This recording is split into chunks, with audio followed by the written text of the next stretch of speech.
Welcome, everybody. I'm Rachel Tarash, President and CEO of Enactus, and I am so honored to welcome you to this Lead Change session on the Sustainable Development Goals.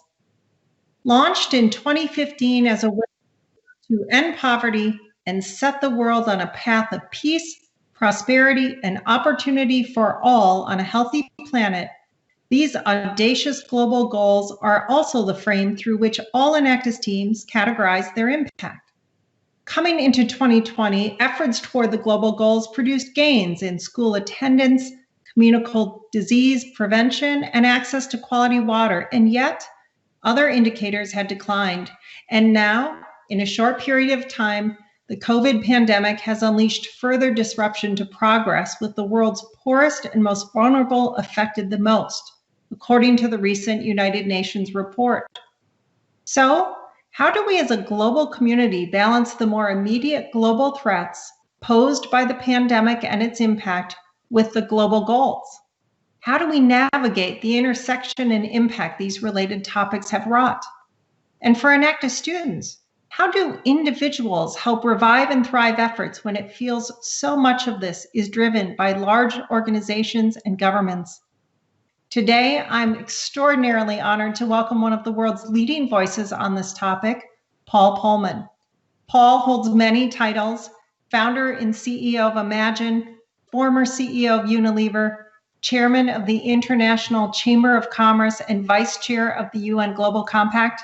But I'm also extraordinarily proud to add that Enactus has earned Paul's deep commitment and support. And with Paul today is another tremendous Enactus champion, Kees Kruithof. Many of you know Kees. He has served as chair of the Enactus Board of Directors for the past 4 years and served on our board even longer. Today, he is, as chair and CEO of the Live Kindly Company, leading the transformation of global food systems in response to many of the issues encapsulated in the global goals. I'm also excited to welcome Mishika Sharma, an Enactus alumni and Enactus student from Delhi University.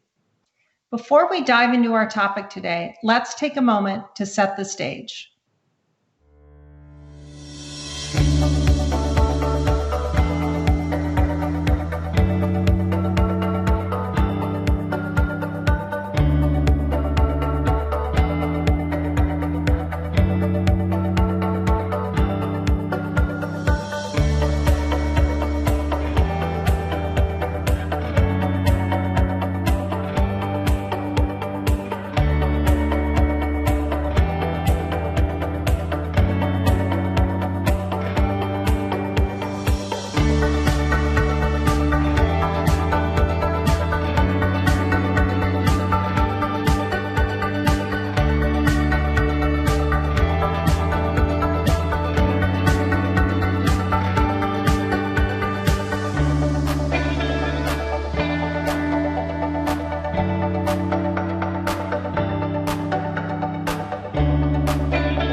Yeah, welcome to the audience, and it's absolutely great to be able to sharing this virtual stage together with my 10-year-old boss, Paul Polman.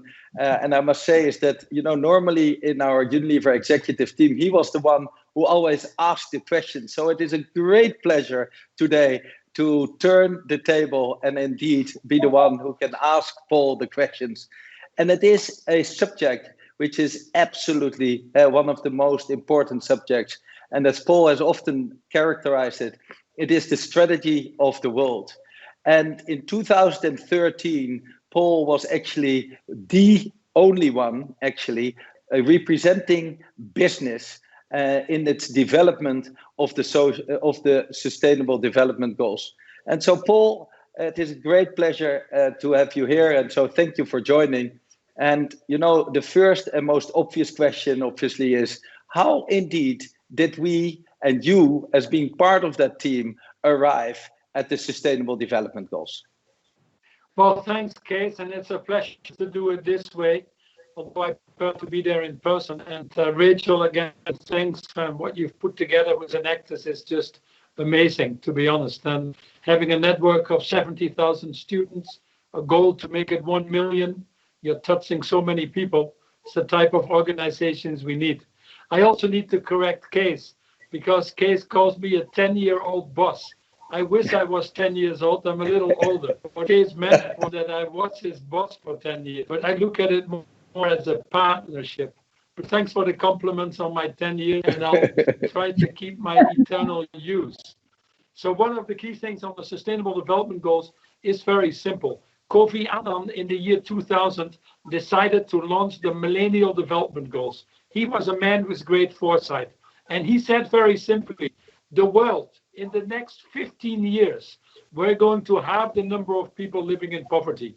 And those were 8 Millennial Development Goals, very much focused on the issues of that time, very much focused on the emerging markets. And lo and behold, 15 years later, we actually achieved that.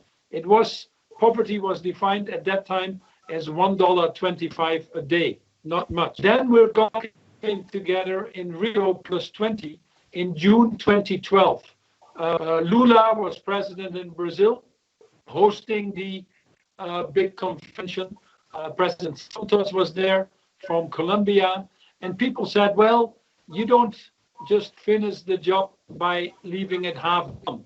You don't go to the moon halfway and then return and say, I'll try the rest next time. Or you don't run the 100 meters as Usain Bolt and stop at 50 meters and say, I have enough.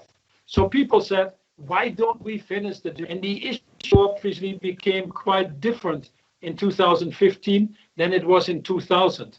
We had the issues of sustainability that became more important, the issues of inequality and inclusion, and the plan actually became a global plan, not a plan that was just for the emerging markets. We created a high-level Secretary General Ban Ki-moon at that time had the courage to invite people in there from the private sector like myself, and we started developing over about a 2.5-year period, listening to hundreds of thousands of people.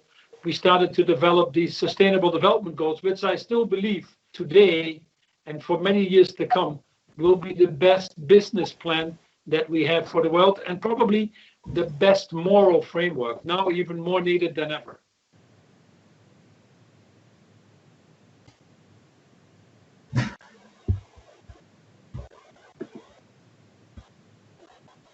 Paul, thank you so much for that. That context is remarkable and incredibly moving to think about the foresight that you brought to that table and to the many people at that table with the foresight. Many of our students now are striving to create the same. And so I'd like to ask you, what did you view as the greatest challenges to success prior to the pandemic? I mean, we know these are big, audacious goals. We know that as a global community, we have moved closer and closer toward alignment on achieving them.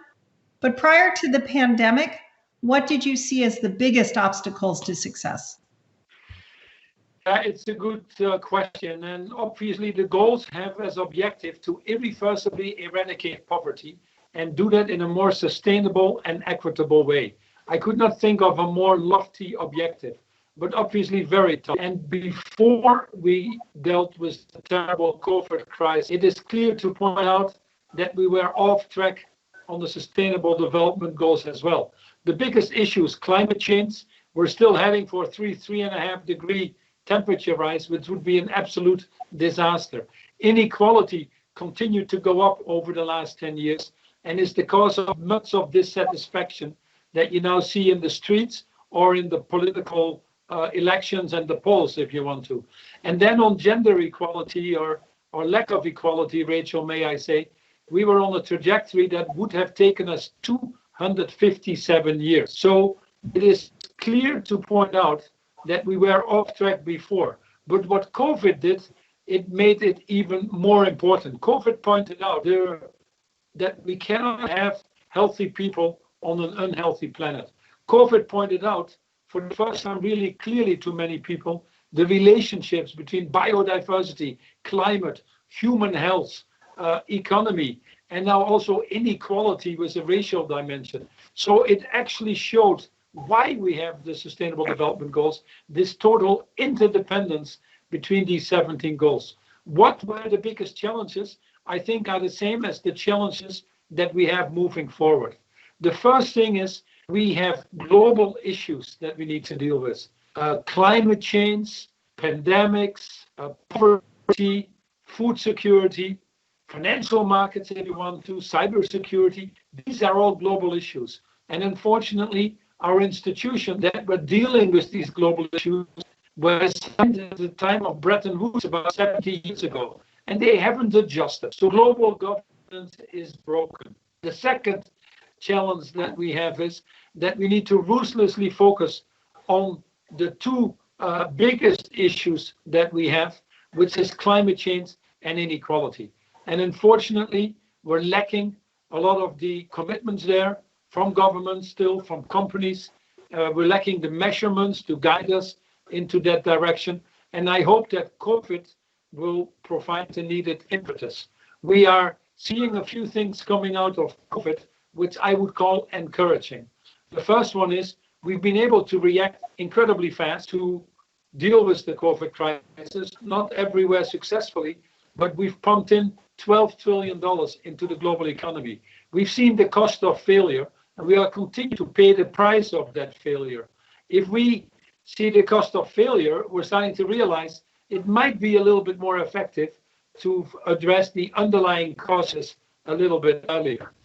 I also think the second thing that it has brought to our attention is that companies that were operating under ESG, multi-stakeholder, longer-term financial markets that had ESG investments tend to have done better during COVID. Companies that treat their people well are more resilient. Companies that already integrated climate change are better able to deal with these shocks. Companies that are more financially resilient. So I think it has shown the importance of ESG, and I'm very happy with that. And then the third thing that we need to solve are of such magnitude that really nobody can do it alone. And the COVID has shown us once more the importance of partnerships, how quickly pharma companies went together, others in the industry to convert. We've seen heroic efforts of these partnerships at local, regional, and sometimes at national level. And it is these partnerships for the common good, that we need to nurture to solve some of these challenges moving forward. Not easy. We need to decarbonize our global economy, move to a regenerative, a circular economy, make it more equitable, more inclusive, not few, but many, and also move the financial markets to the longer term. These are major systems changes that require the best of all of us. But I think we're ready for it, and certainly organizations like Enactus. So thank you for that, Paul. And Archbishop Tutu asked or answered actually the question, are you an optimist? He said, I'm a prisoner of hope.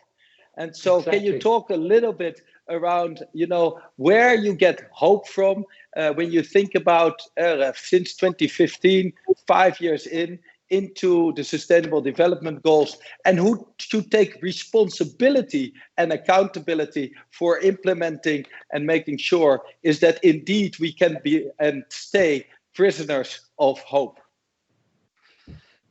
Well, I agree with Desmond Tutu that we should all be prisoners of hope. We have a choice to make right now where we are, in which direction we go for the future. And what is very clear is that we're dealing with high levels of debt.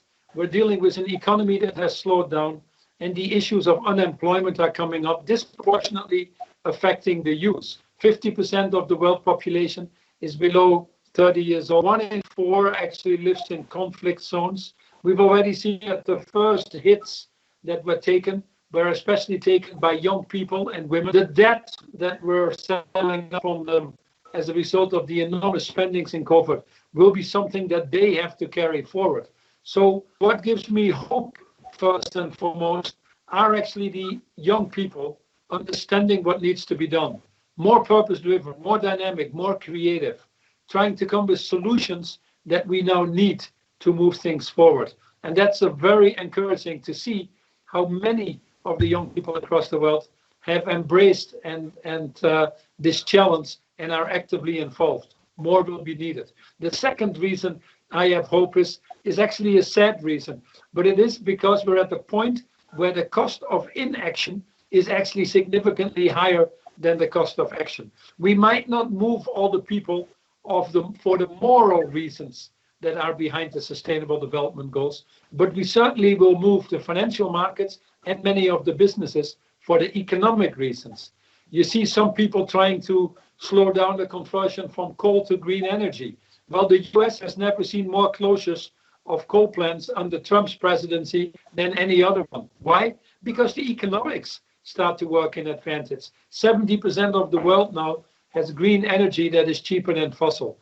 And the third reason why I'm so optimistic next to these, the young and the cost of action versus inaction, is actually that whenever we look at creating a more inclusive, resilient economy that functions now and for generations to come, we see that reforesting our forests and restoring our biodiversity, moving to green energy and mobility, retrofitting buildings, investing in R&D and education have not only the highest return on the investments, but create also the more stable, more jobs, better jobs, and more resilient jobs. So that gives me hope that if we now put our energy together, put the interest of the common good ahead of our own, knowing that by doing so, we're better off as well, we certainly have it in our own hands in the next 10, 15 years to create this more inclusive world. There are alternatives of self-interest, of countries growing apart, of continuing to challenge the planetary boundaries of this world. But anytime I look at that, I can see some short-term benefits for individual people, but I certainly don't see the solution there for a world that we want to create. So in this road, this juncture that we are on, I think we have one direction we all need to take, and we need to take that with the speed and scale that is needed.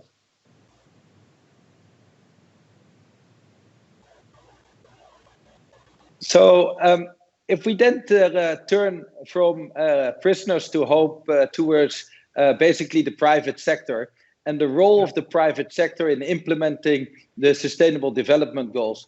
And so just talk a little bit about, your view about leadership, courageous leadership, but also, your 10 years of Unilever in relation to the Sustainable Development Goals. So in general, business as a force for good, and indeed very specific how and which industries you believe that can make the biggest impact in terms of implementing the Sustainable Development Goals.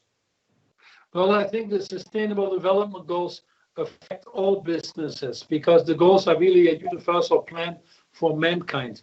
Increasingly as a risk or a cost that is coming in, but also as an enormous opportunity for any business to pursue.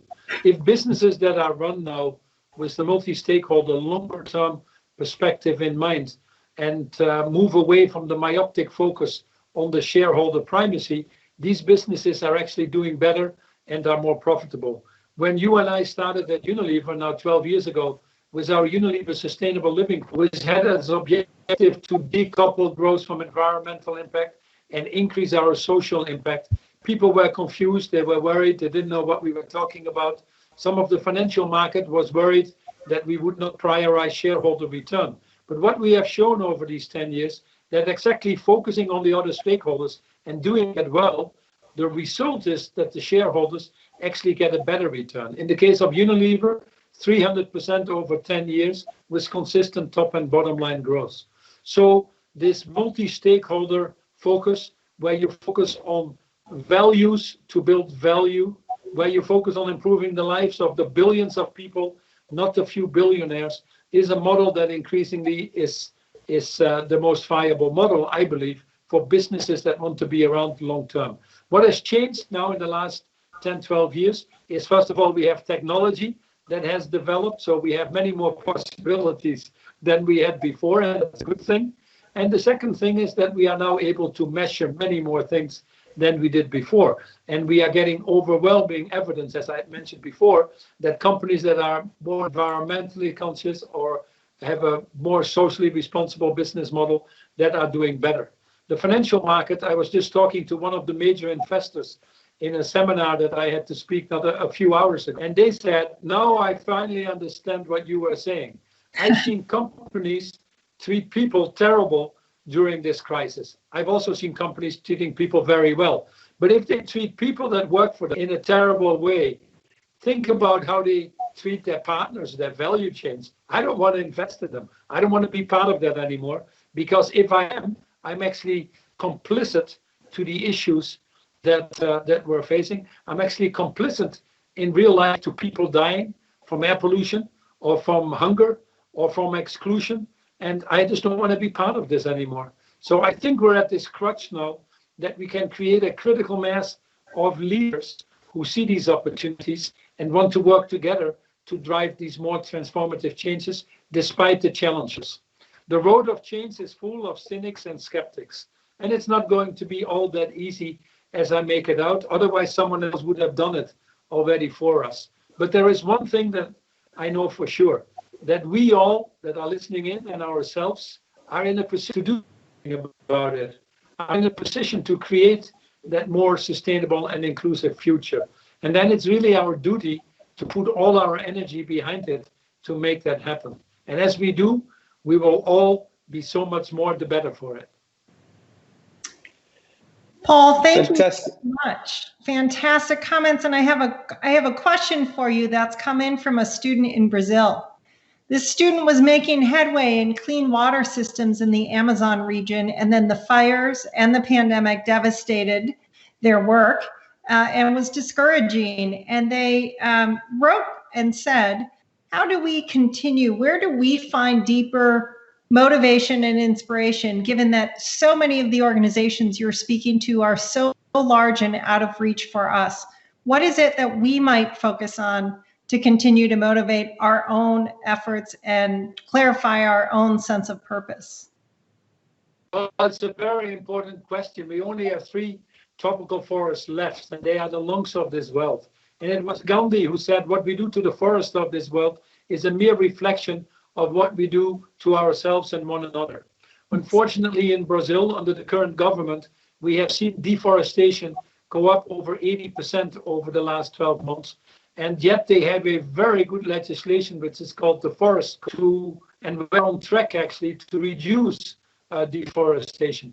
They've also seen an enormous price of that. We're very close to the rainforest being actually at a negative tipping point. And I think that is what people need to understand. We see the Arctic melting, we see the Borealis melting, we see methane coming free. That is 20-25 times more potent than CO2. So we're at this very, very crucial point. So what can we do about it? It is clear that if we have governments like this, one of the first things we can do is to try to get other more responsible people into government. There's no question about that, but that is sometimes a little bit more difficult. Then we can form our own habits. We can decide not to buy anymore any of our products that are linked to illegal deforestation. We can also ensure that where we put our money and the banks we work with are not financing these activities. And then we can work together. In fact, Kees and myself as co-founders of Imagine, we've put a group of people together in the food business, in the food vertical, if you want to, industries, which are one of the main drivers, because it's soy, it's beef, it's pulp, it's palm oil. And now collectively, these industries are starting to work on how can we clean these value chains and move, obviously, these economies faster to the right direction. And then we have the innovation side. There is a tremendous amount of social entrepreneurs that are listening in. You're doing amazing jobs already, with many of you having started these businesses.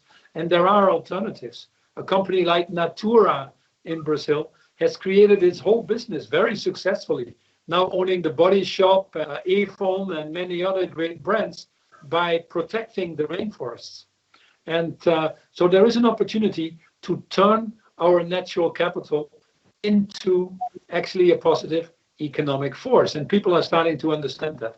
all of this needs to be done by keeping in mind one thing, that we need to work that for the people that are closest related, for the indigenous people, for the poor in these countries. If we cannot show that we actually improve their lives and make this growth more inclusive, you will continue to see these practices that actually work against what we all know is in the interest of the common good.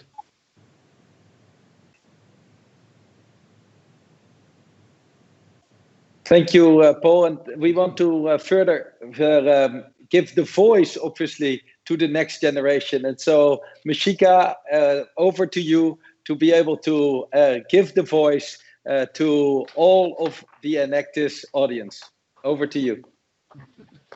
Hi, Mishika. Hi, Mishika. Hi, Paul. Thank you for the opportunity and the opportunity to connect with such great leaders and get a voice, get inspired, and get all hyped up. So my question to you would be, in the race to achieve the SDGs, countries often end up passing the carbon footprint to other countries. How does that impact the progress of the SDGs? Well, as I said, if the major issues are climate change and inequality, we need to attack that as we can everywhere. And what we want to avoid is that we say my country has zero carbon emission, but then I'm importing my cars and I'm importing all my products that are related to very heavy emissions. That is provided for under the climate change negotiations, which are the COP. It's called COP. And there's an Article 6 in there that is being negotiated on how do you avoid this virtual transfer of carbon, if you want to. That mainly affects the poor countries. One of the reasons why we have created a green climate fund, which we are fighting to have it replenished, and it's only 100 billion, is to help these countries first and foremost to convert. We want to be sure that all countries are having active climate reduction plans in line with the Paris agreements. And some of the more developing countries need some financial help. The second thing we're advocating for is we measure what we treasure. And we treasure what we measure.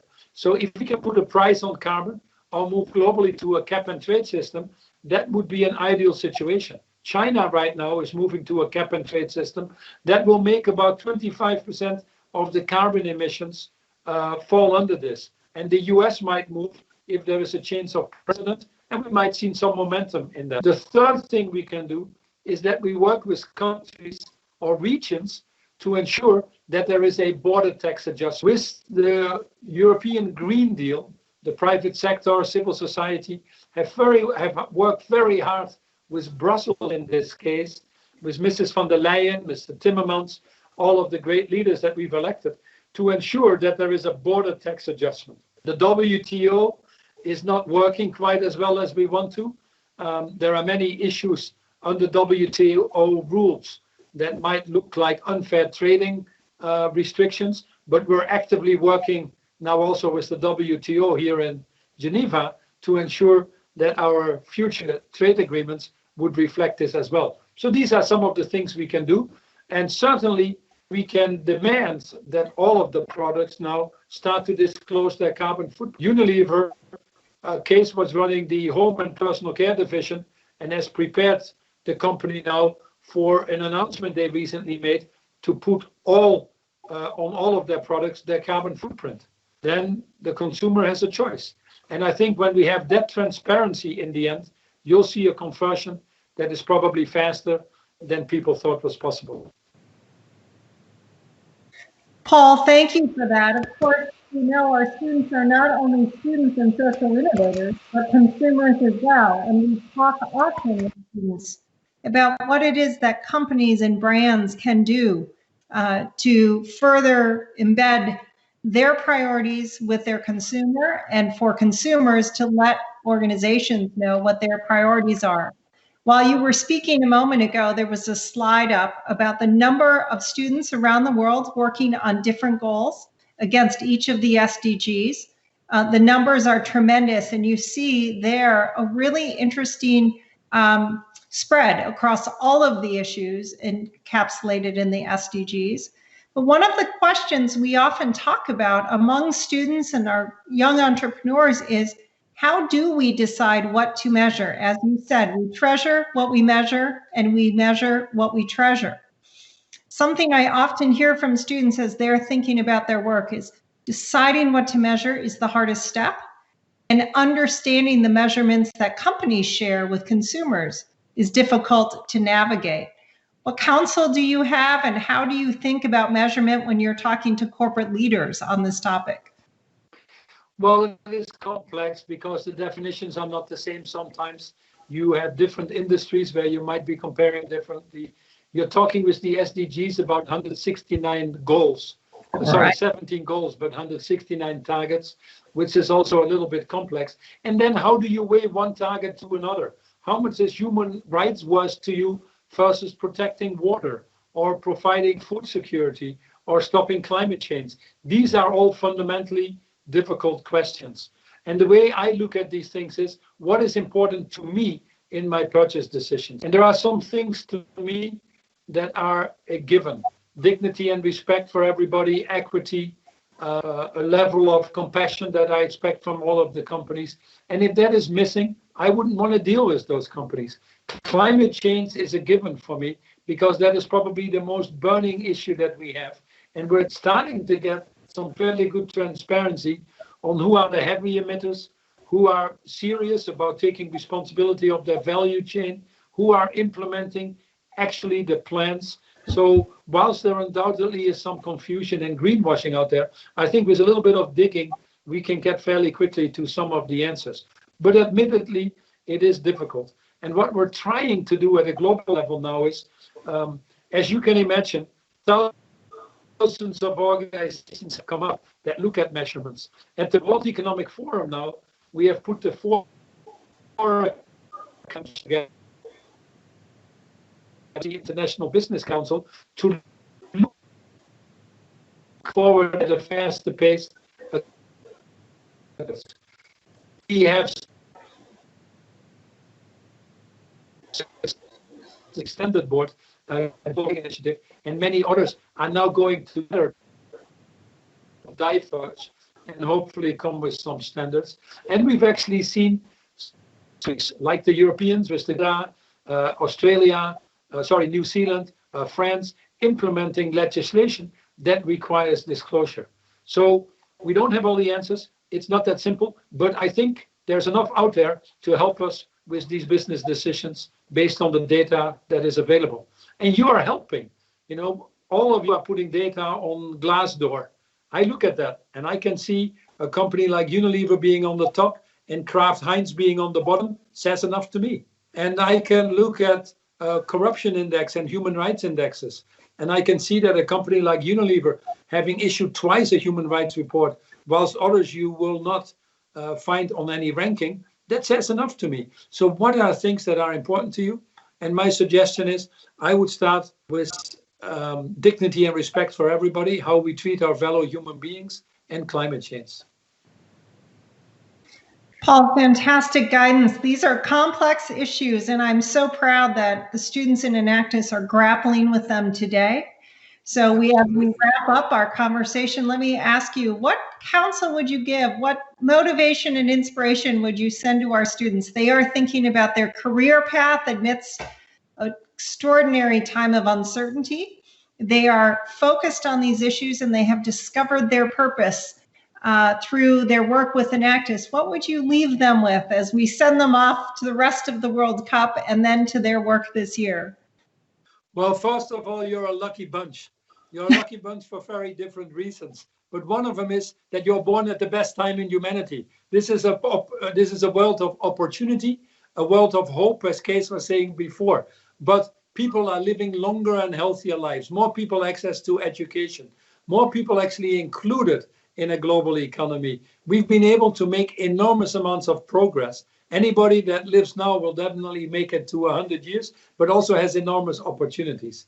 The second thing is you're a lucky bunch for different reasons, because the fact that you're connected to Enactus, that you're educated, are able to go to university, says something. It says that you were born in a place where you had enough nutrition not to be stunted, where you had a toilet and clean drinking water so that you didn't have the issues of sanitation, where you probably had access to free education like I did, and otherwise I wouldn't be sitting here. Well, if that is the case, then you actually won the lottery ticket of life. But you ask yourself a simple question. What did you do for it? Nothing. Kees and I were born in the Netherlands. It wasn't our choice, but it certainly made my life a little easier than many other places in the world. So you belong to the lucky 5% that has won the lottery ticket of life. If you belong to the lucky 5% that have won the lottery ticket of life, it is your duty to put yourself to the service of the other 95%. Now, what is the sweet spot? The sweet spot comes if you can marry what you're good at and what you're passionate about with what the world needs. And if you combine those three, it's an unstoppable force. And many of you are showing this already. I was very impressed with one statistic on the video where you said that with the current people connected to Enactus, that you already improved the lives of, or impact the lives of over 3.2 million people. A simple question to all of us is, if we set as an objective to reach 1 million students by 2023, which I think with Enactus is totally possible, and then connect it to other youth networks, why don't we set a goal to impact the lives and improve the lives of 1 billion people? Unilever set that goal, and people thought we were crazy. And I apologize, Kees and I in the 10 years only got to about 860 million people. But 860 million people is more than the government of China or India or any government in the world can do. With your force, individually and combined, and your networks, it is not inconceivable that you can reach 1 billion people. And that is how you have to look at it. You are a generation of hope, a generation of ideas, of dynamism, of understanding what the future, after all, should be, because it is your future. So if you can generate that collective energy next to your individual purpose, we're up and flying. And if there was one share called Share Enactus or Share Use that I could invest in, I'd do it in a heartbeat. Kees, Paul, you have both inspired me with your leadership, but today, especially with your words, especially that message. I am among the many lucky and fortunate who have won a lottery to have this role, to work with the youth of our world, but also with leaders like you. So thank you so much for your insight. Paul, you hinted at a goal we'll be releasing later this year. It is indeed our goal to bring 1 million students to the Enactus platform over the next few years. And more importantly, to enforce and reinforce the global citizenship and responsibility that we all carry to make a better, more sustainable world. So thank you again for joining us today. We are incredibly grateful to you both, not only for the work you have accomplished at Unilever, but the incredible work you've undertaken now. Your tireless efforts are to be commended, and we're very grateful to have you on this platform. Today's insight, today's dialogue. I'm sorry, Paul, please. No, I said thank you all, and thanks for the opportunity. But above all, good luck. And we are here to not only help you or encourage you, but to be part of your change efforts. And we look forward to that.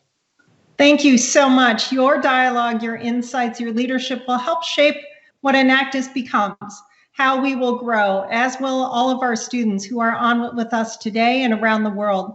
As you know, we rely on our partners now more than ever, as we know our mission is more relevant than ever. So even amidst this difficult funding environment, we find hope and inspiration in your words and others.